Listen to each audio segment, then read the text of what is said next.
welcome to The Late Show.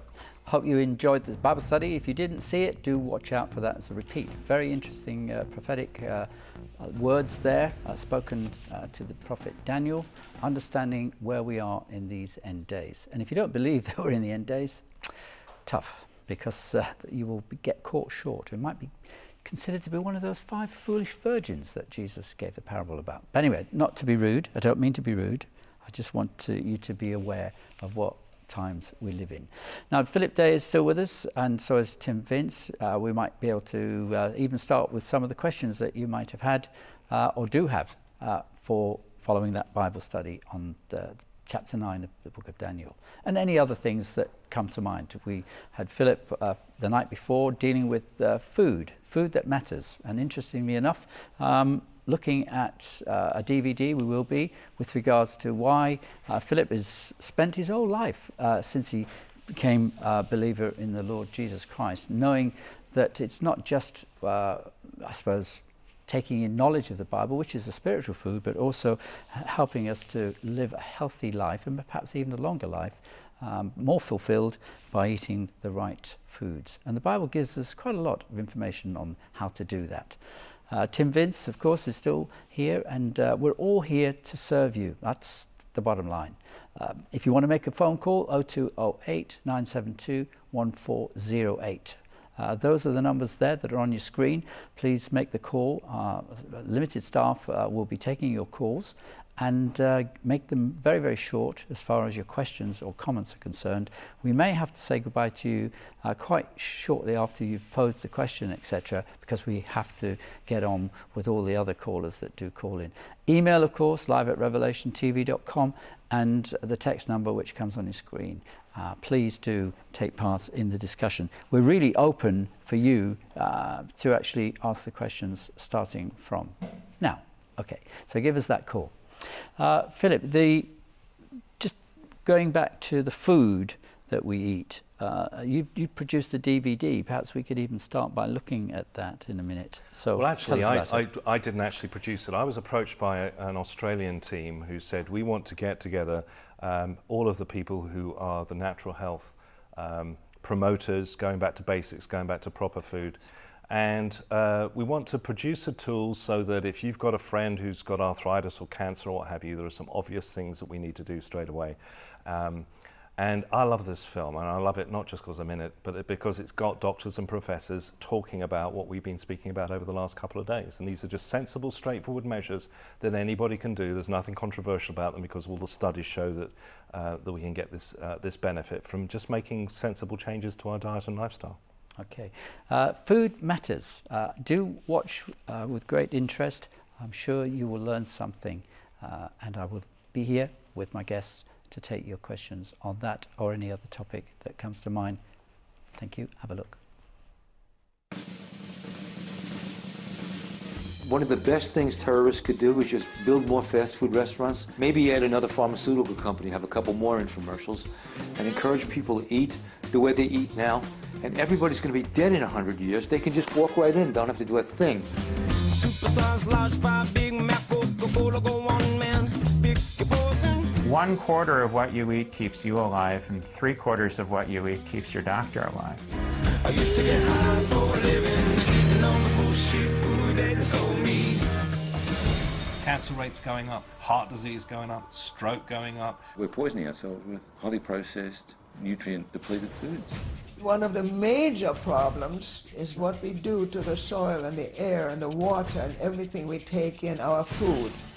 We, for whatever reason, decided we're going to spray everything with every kind of pesticide, herbicide, larvicide, fungicide. We decided we're going to genetically modify things we don't know anything about. Can we actually improve what has already been created? And the answer is maybe, but not the way we've been doing it. If you want to know what's wrong, look down at the table. It's staring back at you. Think of it as chronic malnutrition, because that's what's going on.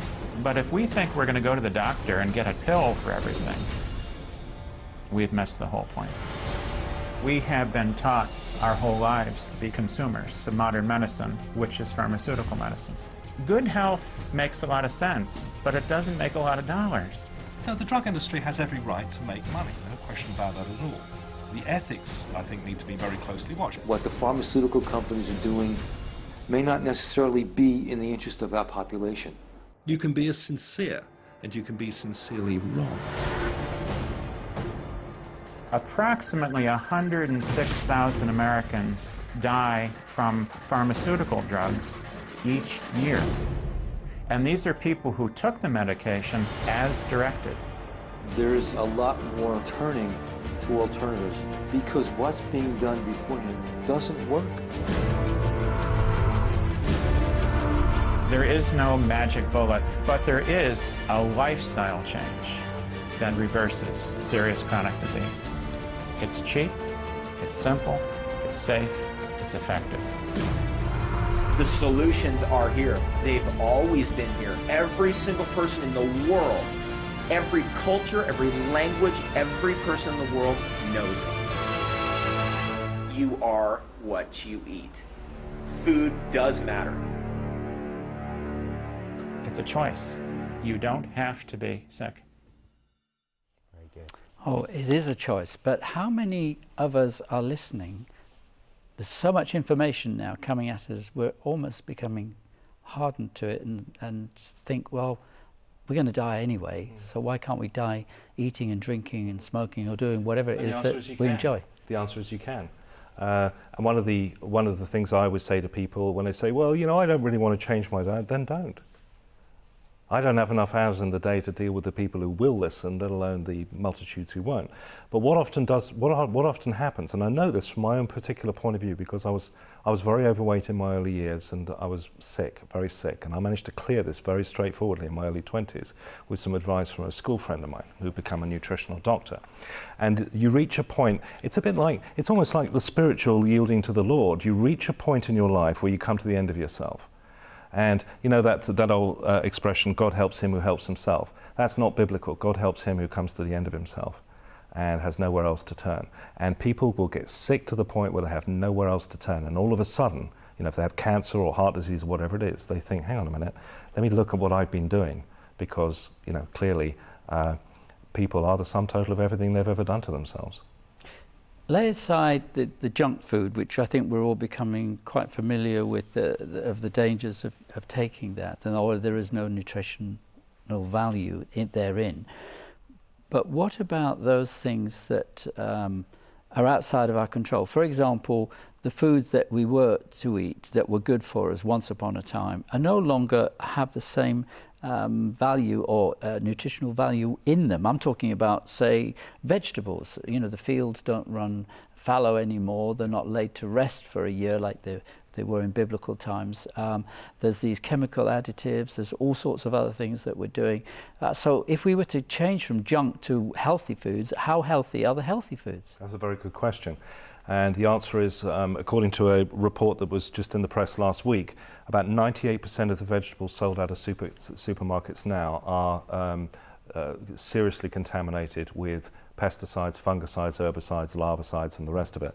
Compounding that, we knew back in 1936 from Senate documents coming out of America that the soils had been so depleted because of mechanized farming. You see, you need about 52 nutrients in the soil for around for round nutrition to go into humans. And what's happening is we're pulling progressive crops every year out of these soils. And so the minerals are coming out with these soils, and we're only putting 3 back in, NPK. And so pretty soon, if you keep doing that, you're going to exhaust the soil. Right. And I remember, because I'm a farmer's boy, and I remember as a young lad, my dad saying, get on the tractor and I need you to go and fertilize that field. And I'd get a telling off about 4 months later, because as it all came through, you could see the bits I'd missed. And my whole thing to my dad was, well, isn't there enough goodness in the soil for it at least to, you know, put in a show? And there wasn't. You know, we had denuded these soils to such a point where, like you said, none of them were left. We weren't on the 7-year fallow rule, not at all. We were just ripping out crops like you wouldn't believe. So how long ago was it that farmers were actually sort of following the age-old tradition of leaving the fields fallow? Certainly, you're looking back in the 1700s, 1800s. Now, it's interesting that the European Union has a set-aside rule, but that's not biblical. It's not being administered. Is that for economical reasons, though, isn't it? Yeah, it's basically because, yeah, it is, and farmers are paid to do nothing, basically, and it's sad, you know, that all this, you know, we've got people starving around the world, and yet we've got fields that are simply not being farmed because they say they can't sell the produce. So it's a really messed up situation, and that's before you get into the whole genetically modified issue as well. Going back to your original question, I don't think we're at the point yet where you've got to outright fear what you're buying off the supermarket shelves. What you do need to be aware of is if you can get organic produce. You see, in Britain we're lucky because we have companies that will deliver Soil Association certified organic food to your door, and you know, you open up in the morning in your pajamas and there's like 4 boxes of organic soil, you know, and the prices have really come down, so it's not, you know, you're not really having your face torn off with the pricing on it. If you can't afford that, or you're just buying out of supermarkets, wash them well, and so that's at least where we start. Mm-hmm. Tim, what I want you to do is keep an eye on the emails and texts. Maybe you can start with a few questions. I can see Philip's got a fistful of information there. Right. You ready? Hi, Dr. Day. I suffer from ulcerative colitis, Crohn's disease, and my large intestine was removed, and I have an internal pouch. What food do you recommend? I've got another one who writes they've got Crohn's. Oh, okay. Firstly, I'm not a doctor. I'm a humble researcher, author, and a citizen's advocate. And secondly, ulcerative colitis is incredibly common today. It really is. If you go onto YouTube and type in The Incurables in the little YouTube window, just type in The Incurables, there's a series that has been produced in America, and the directors have been putting on little podcasts of these recovery testimonies. And there's a dancer on there who had ulcerative colitis to the point where she could not even move. She was like climbing the stairs like a 90-year-old. And she went on a Daniel Chapter 1 diet. She basically did juicing, she did the whole macrobiotic thing, and the pain went without any blood in the stools or anything like that, and she came right. There's a lot of preparation you can do on this. The clinics that I report on are talking about getting the vitamin D optimized, because that is going to energize the immune system and the cellular repair system. So if your vitamin D is not right, that can be sorted out, by the way, just by a simple vitamin D test from your doctor. And then there's the dietary changes and some very, very straightforward things that you can do in terms of making sure you're hydrated. I mean, let's remember, I was just reading, there's a report here that tens of thousands of people are dying in NHS hospitals in Britain through dehydration. Now, the body is 70%, 73% water. So if you're eating food that is not even 70 to 73% water, then what's going to happen is you're going to start dehydrating over a period of time. You won't be aware of it. If you're over 60, you lose your thirst sensation. Did you know that? Yes. So you lose your thirst sensation over 60, you don't drink. I have to force myself to drink. It's only because you said it about... Just throwing in, I had an email earlier, and it'd be nice if you could say it on air, and it was someone with shingles, and you mentioned the same, that you said the rave diet, and the Daniel diet in just a sentence. Yeah, the Daniel diet is 100% plant-based, 100% uncooked. You run it for 2 to 3 months. It includes vegetable juicing. You can run the whole gamut of fruits, vegetables, pulses, legumes, seeds, nuts, haricots. Avoid bread, avoid gluten and gliadin for reasons that we were discussing in a previous program, because the bread that we've got today is very different from the bread of the ancients that were around in Christ's time. And with shingles is very often it's an immune system suppression of, usually with stress, and the virus itself, the chickenpox virus, lives in the nerve ganglion in the base of the spine. So when we look at, say, genital herpes, it's the same sort of family. And you've got to educate the immune system to start controlling this. So we find that once we get the vitamin D sorted out, put them on the diet, do plenty of exercise, sort the stress out, and there's some straightforward supplementation, things like coconut oil and things like that, which work very well. It's amazing what the kind of, the results that you get from that. Very good. Okay, what we've got is Patricia from Leeds, who's on the phone. Good evening, Patricia. You want some advice on food? Yes. My daughter suffers from schizophrenia. I'm having a horrendous time with her, and I would welcome any advice that you can give me in relation to food. Sorry, Patricia, I didn't quite get the daughter, and what was the problem? She suffers from schizophrenia. Oh, schizophrenia. Yeah. Okay, that's very interesting. Schizophrenia, in the old days, Some of the schizophrenia, it was an old disease called pellagra, which is an old vitamin B3 deficiency. I had a phone call from a lady called Janet in New South Wales, and her 18-year-old boy had exactly the same problem, and within a week he was in a secure unit, and I asked Janet and her husband to see if they could get the boy out, bring him home, and once again we started to give him vitamin B3. This was under doctor supervision. The diet was changed. With niacin, with vitamin B3, you start at a low dose and you work up through the flushing phase. And schizophrenia, if it is pellagra, comes right pretty quickly. Now, the complication here is that if the psychiatrist gets hold of them and starts prescribing psychiatric medications, or if the person has been legally sectioned under the Mental Health Act, then this can add some complication, because you will not be getting any dietary or metabolic advice from the psychiatrist normally. Are you still there? Yes, thank you so much. Your book, Food Matters, does that mention schizophrenia and dosages? Actually, if you go to my book, The ABCs of Disease, Patricia, I do a whole chapter on schizophrenia and the ABCs of disease. You can find that at credence.org. I think they'll be flashing up the strapline for that website. My job is to report on the regimes that the clinics are doing that are showing the most promise and the most success. And so yeah, in all these cases, we start with the obvious things first and work in. And unfortunately, the traditional medical model, which is not nutrition-based by any means, will not do any of the obvious stuff. They won't test your vitamin D, they won't do the dietary changes or hydration. So these are things we can do for ourselves quite straightforwardly. God bless you. Thank you so much. Thanks for calling. Yeah. Thank you. May your daughter get well soon. Thank you. Bye-bye. Bye-bye. Other things, the emails and questions might be coming in. Yeah, take sure. those up. How do I lessen an enlarged prostate, I think you mean, with a PSD of 17? PSA of 17? Yeah. Okay.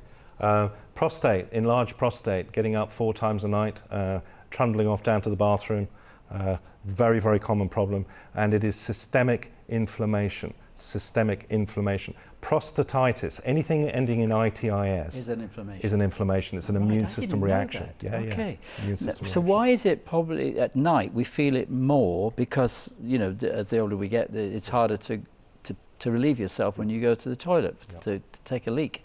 Why is there a swelling that's more active, or it's because you've been laying on your back and it's pressing against the bowel? The body is going through the circadian clock. And do a study of that. We're wonderfully and fearfully made. The body has this clock that's run out of the suprachiasmatic nucleus in the brain, and it's absolutely spectacular. And different phases, the body goes through 3 different digestive cycles in every 24-hour period. And you'll find that during the sleeping hours, this is when the body does all its housework. It's what we call the assimilation cycle. Mm-hmm. And often inflammation will occur at night. But that's also when we're breathing out a lot of moisture. If you look at the windows when you wake up in the morning, we've lost a fair degree of moisture in the night, stuck to the window pane. So we're dehydrated. This can lead to inflammation. People who are exhibiting, say, a toxic reaction to gluten, like we discussed previously, will have inflammation all the time. So what I recommend for people with prostatitis is, again, do the obvious stuff first, get the vitamin D sorted out, get the dietary changes done, start hydrating properly, and you'll find that if you drop out anything to do with gluten, gliadin, so that's going to be things containing wheat, rye, barley, even beer brings it on, by the way. If you cut those out, you'll notice within about 24 to 36 hours, you'll start to feel nice and tight around the waist again. So if you've been used to that bloated feeling, you'll find that it goes. And that's a very quick way of finding out if you are one of the 70% reported who are exhibiting toxic reactions to gluten and gliadin. So that's a good place to start. And so we eliminate the obvious first and work in from there. Okay, another thing to look out for, when the PSA is as high as it was, 17, I think that is high. Are we talking about 7 as being a guideline? Well, again, PSA has been discredited as an active stock market indicator for cancer, and most people are not even aware of that. In the same way that we've now got a complete rethink occurring in the cancer industry about what actually cancer is, because there's a fair amount of benign tumours that are showing up in female breasts, for instance, ductal carcinoma in situ and so on. And doctors are reacting to this as if it's full-blown cancer when it isn't. And a lot of these tumours never go on to become anything. And when we look at PSA, PSA has now been actively discredited by the industry as a stock market indicator for cancer. But to bring it down, PSA is an indication of prostate size, and as we get older, our prostate enlarges naturally anyway. So your PSA will go up. But you'll notice if you get on the diet and start hydrating and do some exercise, get the vitamin D sorted out, yada, yada, yada, cut out toxic processed omega-6 oils. These would be vegetable oils. So if you've been frying up your sausages every morning, that's perhaps not conducive. It's going to create all kinds of problems for the body as well. Anybody can go on to a good clean-out regimen for about a week to 10 days, Howard, and it really does pay dividends, and you notice the difference in 24 hours. Yeah, I just want to make sure that Philip's website comes up, credence.org, right? Is that right? Every now and again I want that to come up because I want people to be informed. Our viewers are very precious, and long may they live healthily.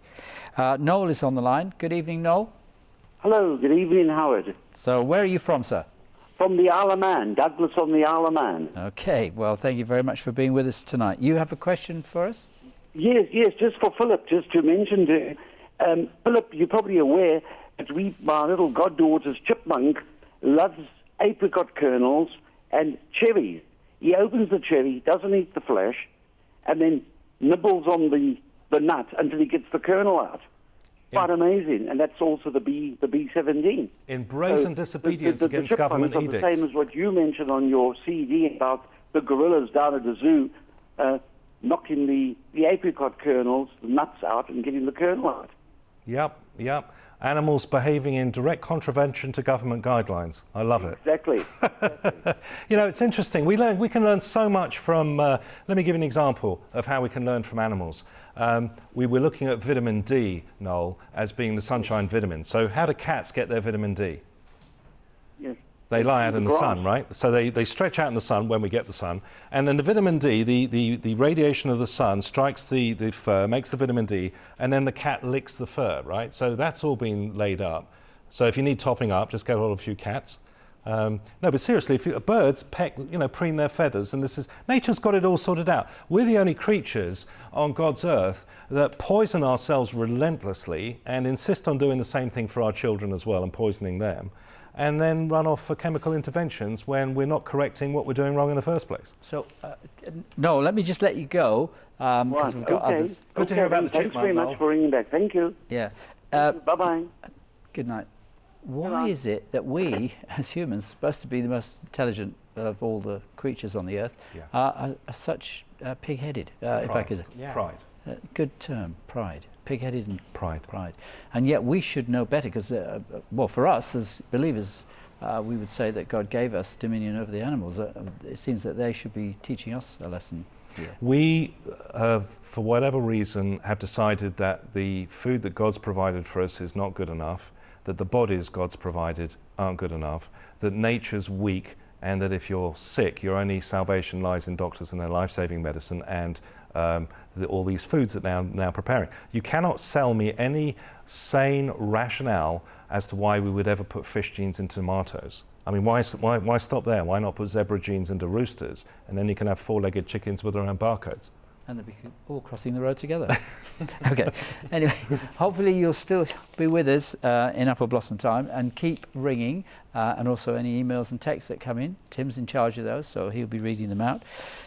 Lots of other information I can see you've got there. Well, I just dug out. Throw it at us. I've got a little bit of a nugget here for you, Howard. Yeah. Dr. Joseph Mercola, Mercola.com.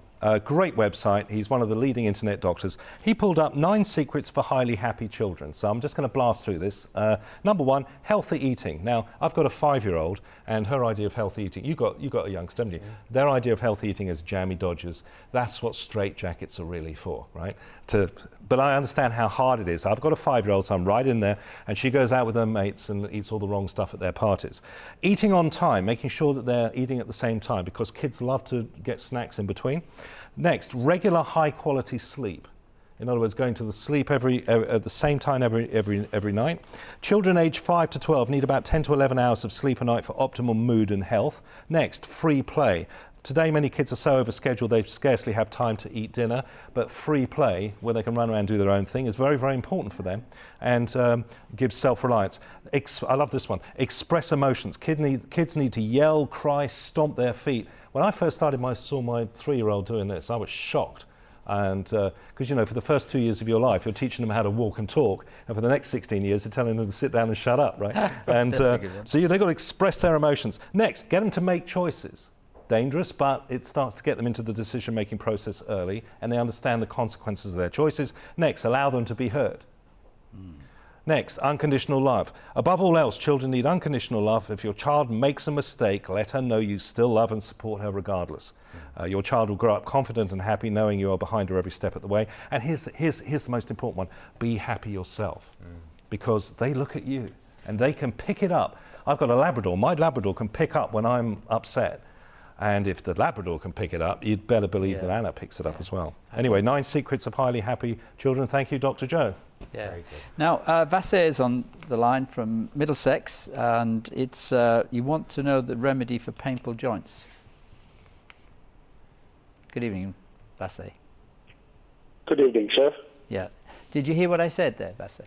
Yeah, I got it. Let me start. I think I was really... Okay, so we're dealing with painful joints. Yes. Okay. I just want to find out. You've got your sound of your television up because the delay is coming back to you late and it's putting you off. Please turn your television down. This applies to everybody. Otherwise, we're going to have to cut you off. It's completely on mute now. It's on mute. It's on mute. Good. Okay. Well, fire away, Vasey, and just tell us your situation. Yeah, I want to find out what would be the alternative remedy for painful joints. Okay, painful joints. Are you, so you come from Middlesex. Is your family actually heritage from England, or are you from somewhere else? No, from Africa. From? Africa. Okay. Yeah. Now that's pretty significant because your skin type is conducive to much more sun exposure than, say, a fair-skinned Celt. So when we get people moving, say from Africa or Asia, and they come to Britain, which is a country that hasn't seen the sun since 1958, then you're going to start running short of vitamin D in a big way. So the one thing that we've got to start again with is getting vitamin D testing and start supplementing vitamin D. You can normally supplement vitamin D about 10,000 units a day for a period not exceeding a month while you go through the testing procedure, either with your GP or you can get it done through Birmingham City Hospital Path Lab, who have a mail order test kit service. And you can contact us through the Credence website at credence.org and we can give you information on where to go. We're not affiliated with this organisation at all. But the idea is to build up your vitamin D, which is absolutely vital for proper joint health. And at the same time that you're doing that, what you can do is start changing the diet out, getting onto a majority plant-based diet. You don't have to go the whole hog, but about 80% plant-based, 80% raw, plenty of water, a little bit of light exercise, but nothing that's going to wear the joint out. And once again, this is all dealt with in my book, The ABCs of Disease, under arthritis and joints. Yeah, thank you, Vasey. I hope that's helpful to you. And thank you for being with us tonight. God bless you, brother. You know, you mentioned this before, and it came as a shock to me when we had you on the program a few months ago, that those with the dark skin, actually, when they move to Northern Europe, say, for example, it is a big problem for them. They did because their skin is already not picking up the sun rays. It's reflecting them off. And you know what? They suffer miserably. In many ways, the recovery is gratifyingly fast. If it is that, it's not always that, but if it is that, and generally if somebody will phone up with skin problems or anything to do with blood pressure or anything like that, the very first thing you've got to correct is the vitamin D, absolutely. Anything coming up there? I'm sort of staring into the distance thinking this is amazing information. Hi, are colloidal silver and ozonated water safe and effective? Oh, that's a very good question. The answer on both of those is in moderation, yes. There's been a move to try to stop people consuming colloidal silver, which is something that they brought into Europe. To me, that law is now the law of the land, unfortunately. I think it's completely unnecessary and a wrong knee-jerk reaction. Ozonated water is usually taken by people who can't be bothered to exercise, and no personal offence on that one. I would much rather people went out and got all the benefits commensurate with exercising on a regular basis rather than trying to cheat the oxygenation of tissues using ozonated water. Exercise, again, has many more benefits other than just getting oxygen into the system. So yeah. Let me just introduce you to Angela from Edinburgh, who's asking a question on the thyroid gland. Hi, Angela. Yes, hello there. I'm just wondering if there's anything I can do to not have problems with my thyroid gland. I've had a scan done, an ultrasound done, and they told me that it's a slight problem there, but just to have a blood test done every year. But is there anything I can do to control that thyroid gland? Yeah, is it underactive? They didn't say. Okay. Well, actually, underactive is known. The most common form of underactive or hypothyroidism, Angela, is it's known as Hashimoto's disease, and it's generally, but not in all cases, but in most cases, it's a stress reaction. So if you've been, I don't know you, but if you've been under any sort of pronounced long-term corrosive stress, that's going to burn out your adrenal glands. Normally what the clinics would do in situations like this is they would give you a thorough 40,000-mile service. They would get you up on the rack, get the lug nuts off, they'd go through your whole life, looking at your stress load, looking at your diet, looking at the vitamin D, looking at the hydration, and go accordingly. The unfortunate response from the medical fraternity is going to be, of course, medication. Overactive thyroid, Graves' disease. Again, you know, often if the thyroid is misbehaving, they'll see reasons to remove it. Now, I'm not a doctor, so I can't legally tell you what to do or what not to do, but I think removing what God put in there in the first place is pretty dumb, especially when they're trying to tackle a condition without any training in nutrition at all, and they're the ones who are the doctors. So until we get, I keep on banging this drum, and I've been doing it for 30 years, until we get nutrition and metabolic medicine into these hospitals, we're going to be losing this battle continually. I do take quite a lot of vitamin D and calcium, and I managed to reverse osteoporosis. I've done that myself. Okay. The last time I had a DEXA scan, the nurse was amazed. She said, "You're absolutely fine now." Okay. So what's interesting is keeping the calcium in the bones as opposed to having it calcifying organs or being in the blood, because calcium, we hear about calcium markers for cancer. The secret to keeping calcium in the bones is vitamin D3 and vitamin K2. And K2 is brought in through consumption of plant foods. Vitamin D3 is of the good old sunshine as well. Sounds like you're from up north. Edinburgh. Well, I stay in Edinburgh, yes. Okay, all right. Well, you've got a bit of a sunshine problem up there. I went up to Aberdeen up there once, and they're blue. They have to go out in the sunlight for about at least a week to turn white.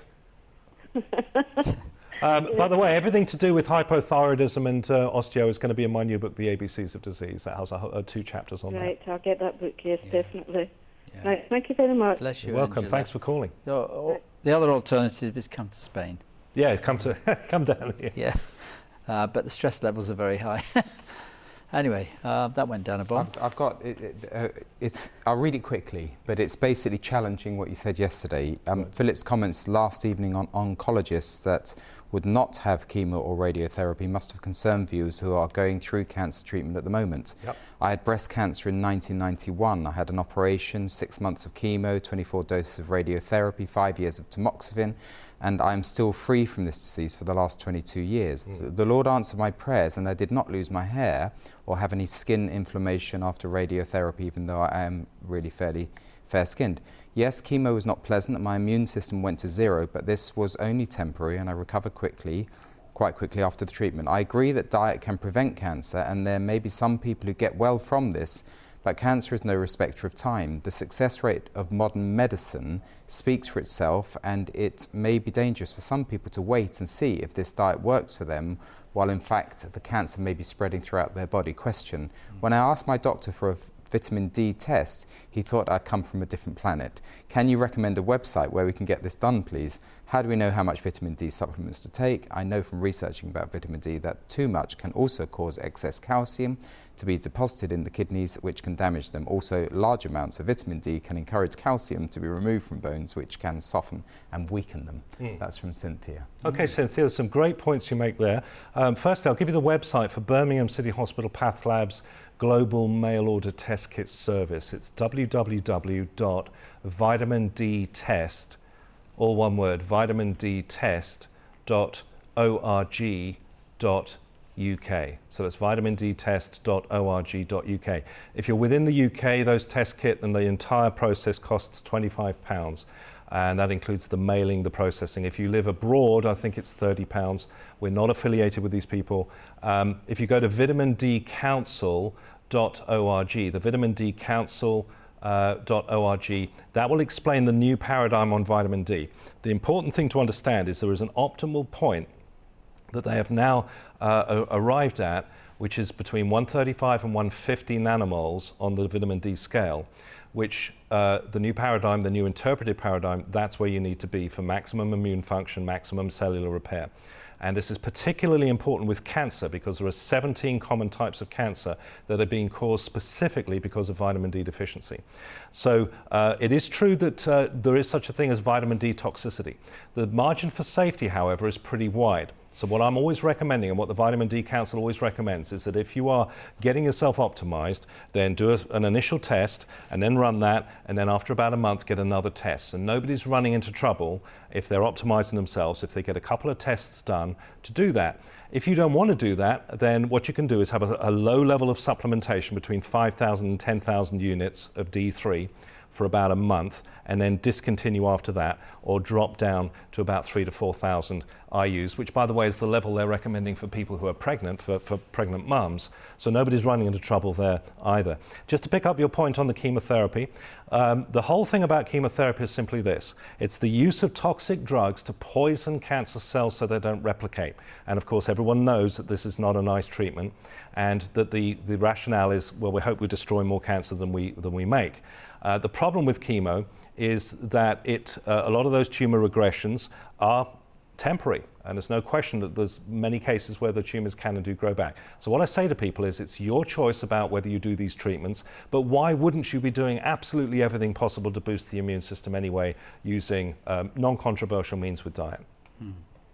Thank you very much, Philip. What I would like to say before we take our next caller is that please don't make any more phone calls now, because we've got plenty to get through before we get to the end of the program, and that way it'll also give the opportunity to people who are in line to come on and put their questions.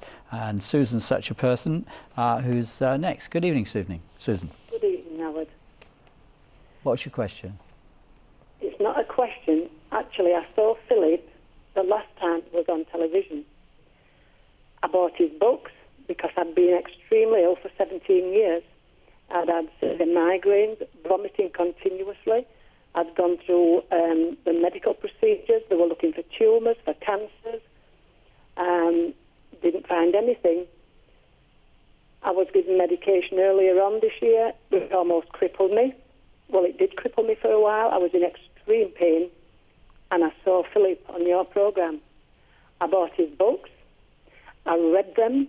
I read Dr. Batman-Delish about the water, and that was it. And I just knew that I had to put this regime in place in my life.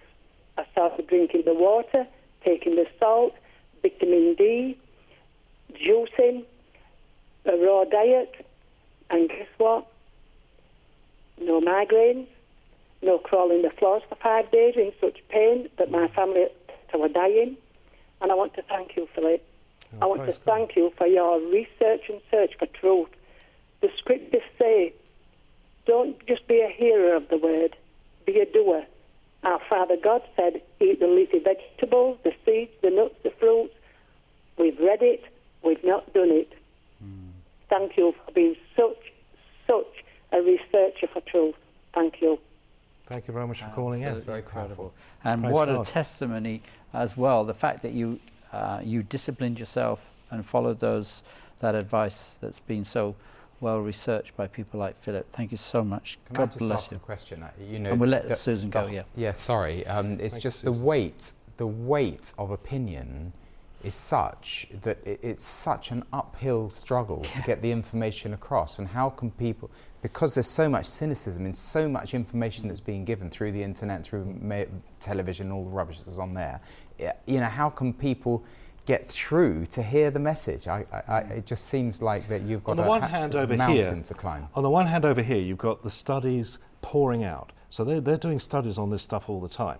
And then over here, you've got the public like Susan, who has done what they consider to be the right thing. They've gone to the doctor, they've been given drugs, and they've run that whole thing for a while, and it hasn't worked, or it's creating problems. And then they go back and start looking at the fundamentals of how they're doing that. And what Susan has done is the miracle that she's experienced has been in the banality of what she does every day. So she's doing every day, she's doing the boring things of juicing and getting the vegetables in and putting the cat out and drinking the water and all of these things. And then if you're doing that consistently, that's when you get the miracle. My question to everybody is this: regardless of what else you decide to do or whether you do what your doctor says or not, why wouldn't you be making yourself more healthy doing these few simple things? It's hardly controversial.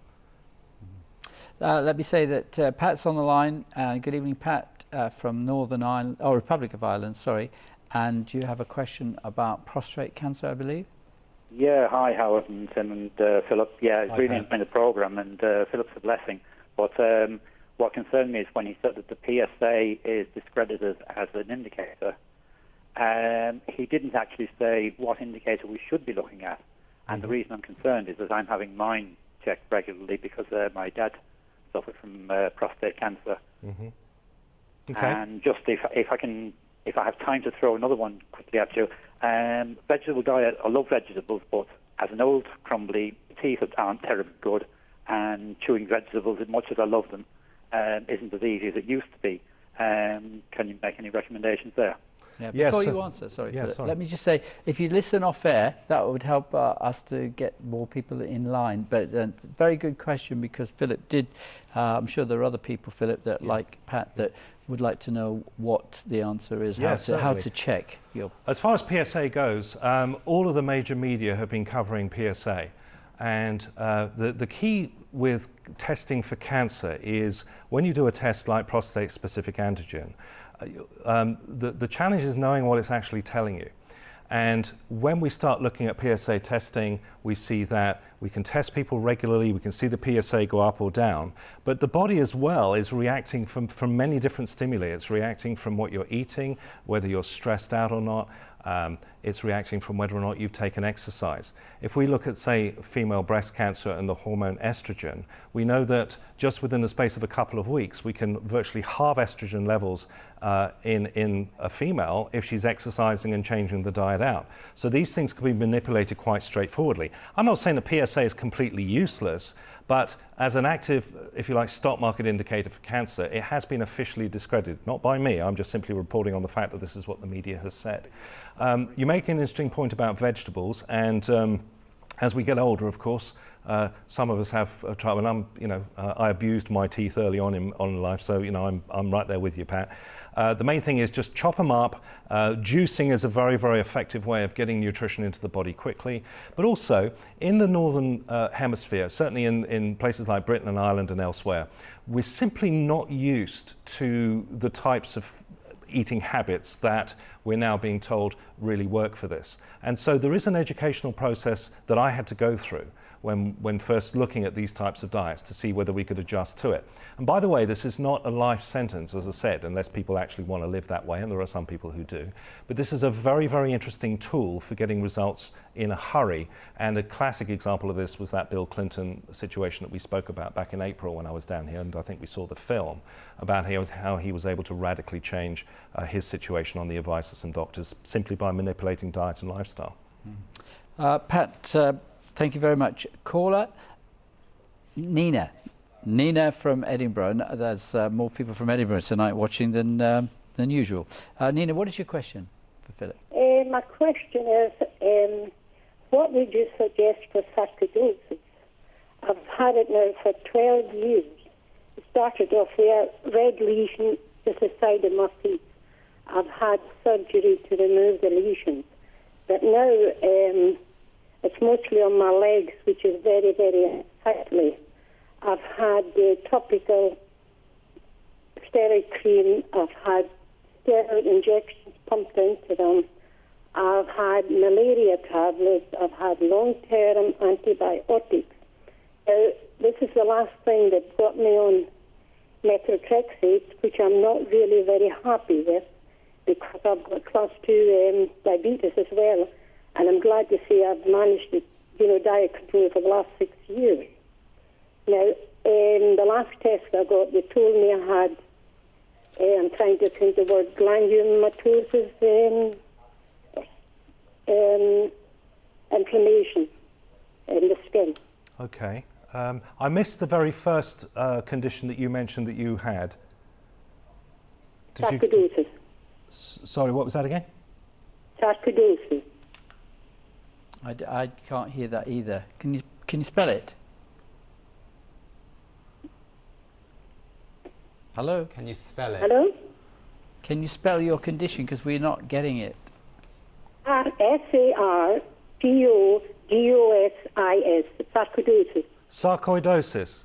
Mm-hmm. Right, gotcha. That's an immune system issue. And you mentioned also that diabetes? Yes. Okay. And what was the other thing that you mentioned that you had as well? That was it. Okay. Well, they found out that I've got granulomatosis, something in inflammation in the blood. Got it. Okay. Sarcoidosis, as an immune system reaction, normally starts as a result of a shock or some sort of emotional trauma or an event or an illness that took you down hard. Does that ring a bell? Yes, it does actually. Yes. Okay, Mm-hmm. so we would normally, it's what we call a non-linearity, and it's an event that took people down hard, after which the immune system took a hit, and then you're in this whole thing. And by the way, we also see this with rheumatoid arthritis, multiple sclerosis, cancer, thyroid issues as well. And this is the whole software aspect of it coming in. You get a death in the family, you get a shock, you get a divorce, you lose your job, that sort of thing is what we look at. So this is going to be all about putting the immune system back together again. So again, based on where you live, we're going to be looking at doing the obvious things first, which will be the vitamin D measuring and optimization, the diet. And you do have some half-decent nutritional doctors up there as well. So it'd be worth going along and having a chat with them. Have you consulted any nutritional doctor? No, I've actually been attending Dr. Doherty for the skin department at the Royal Infirmary for the last 12 years. Okay. I've attended Professor McNeil, that the glands in the chest. Nina, it's hard to hear you, my love, because it's not just a slight dialect, which is a little hard to hear, but also that your voice is getting weaker. But we've heard tonight, and hopefully that's useful information you've got, and now we've got to press on, unfortunately. But thank you. God bless you, Nina. Edna is asking that she wants to get your book. I'm not sure which one, but she's listening off air. Would you tell her, because she's not on the internet, so this is for other people too, like Edna, how would they get your book? They can just ring up Credence. Can I give the number out? Yes. Okay, in the UK it's 01622 832 386, 01622 832 386. And actually I should mention, although I'm on tour at the moment, when I'm not, Monday to Thursdays, you can speak to me. So you can call me up. Yeah. Do 3 hours on the phone, usually Monday to Thursday. Basically just having a chat. We can refer you into doctors. Again, we're not affiliated to these doctors. Our job obviously is not to treat you, because we're not doctors, we're researchers. But what we can do is pass on the information that's public domain information that's been put out in the press, and also on studies, and recommend doctors that you can go and have a talk to in order to be able to sort out your problems. Okay, we have Chris from Southampton on the line.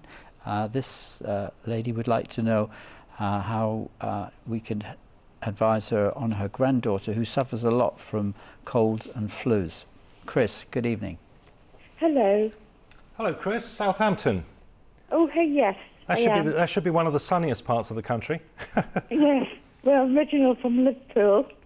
Oh, okay. Now you say your daughter, is it? Granddaughter has problems with colds and flu and goes down with everything that's going around? Yes. Unfortunately, she's got global development delay in her speech, and also learning difficulties. Learning difficulties, late in developing her speech. I think that's what I'm hearing. Okay. Can you speak up? Because when you get very quiet and meek and mild, it's very hard to be more assertive. Understand. Yes. Oh, okay. Like Tim. I try my best. That's it. Yeah, That's like better. Tim. Boom it out. Bit of bluster. Okay. Has your child been vaccinated? Yes, she has, yes. Okay. Was there any indication of any sort of adverse reaction at the time that she had any of those shots? I don't think so. All right. Then what we would normally look for is, so if you get somebody who's going down with everything that's in the neighbourhood, I notice this especially because I've got a 5-year-old. How old is your granddaughter? She's only 3. 3. When my daughter Anna first started school, of course, as you know, schools are biological warfare establishments, so anything that's going around, they bring home. What we did with Anna very first, early on, was we got her vitamin D sorted out, and also we tried, and it wasn't always easy, to just get some living whole foods into her as well. This has a remarkable effect of building up their immune system, and although 3-year-olds have a very strong idea about what they eat, it does make a big difference in building them up. That, the vitamin D, and also plenty of exercise, getting the kids out and about. Yes, my daughter always takes her out all the time anyway. Okay. So she's quite active? Yeah, quite active. She's very good eating. Yeah. What you're able to do is if you calculate a child's body weight in pounds, multiply it by 35, that gives you the amount of international units that the Vitamin D Council is recommending you can give to children safely. And this works for pets too, by the way. So you don't have to go through a blood test or anything with them. It's just not a good idea with a 3-year-old anyway. But if you work out a body weight in pounds, multiply it by 35. I have a little booklet on this called The Essential Guide to Vitamin D, which I wrote in conjunction with experts on the subject, which actually will walk through this and show you the dietary changes that they recommend as well. Oh, okay. I mean, can I get that at the office? Yes, you can. Yep, it's online as well. Oh, okay then. All right. Thank you, Chris. Okay, thank you then. Bye-bye. We haven't got time to call you back, Heather, but what we are going to do is ask the question that you posed, and that is with regards to you've stopped taking your thyroid and osteoporosis tablets following a Christian crusade. Is she doing the right thing? Well, I would definitely, if she's on thyroid tablets, what I would do is go and consult with your doctor, and make sure it's a doctor who's going to give you a thorough physical exam and come to a decision about what to do. Thyroxine and thyroid medication anyway is given for a variety of problems to do with the thyroid and parathyroid glands. So this is something that you really need to do in conjunction with a doctor. And it can be a sympathetic doctor, somebody who knows about nutrition and sees the overall picture. So I would definitely do that. But there's nothing wrong with you, and there's no contraindication at all about doing these lifestyle changes that you've been hearing me talking about as well. In fact, why would you not? I would also like to add something to that, in the sense that when people go to a Christian crusade and people are prayed for, they want to have that faith that they're being healed if they're being prayed for, and so the advice here really is there's nothing. Is there anything wrong in saying, well, I must check with my doctor to see if I am healed, and keep taking the tablets till the doctor says otherwise? I would definitely say, and I don't think there's any conflict here at all. Luke was a physician. I don't recall Luke ever being told that he didn't have to be a physician anymore because he was working on the Lord's ticket. I think you've got to exercise prudence and wisdom here, and I think that the body needs some time to adjust to any new regime, whether it's a drug regime you're going on or one you're coming off. And we have experts who are qualified enough to be able to go through this with you and explain what needs to be done. So again, it's very straightforward. But again, once again, you're eating food all the time, so just make that better food. And the exercise and the whole lifestyle change is really what this is all about. I have to say that we're sadly coming to the close of this particular program, but as it gets repeated, please do bear in mind that you won't be able to make the phone calls or write in. Is there an email that we can quickly finish on within seconds? There are numerous. So I was just going to make one suggestion. I don't know whether Philip's got time to answer some of these emails. You can send them over. Yeah. Or somehow, because there's literally myriads of questions in here. What's your opinion on potatoes? Okay. What's my potatoes are fantastic energy foods. What people need to understand, it's not immediately obvious when you look at a potato, is that a potato breaks down into glucose, which doesn't make it evil or wicked, it makes it an energy food. There you go. So thank you very much. Goodbye. Take care. God bless.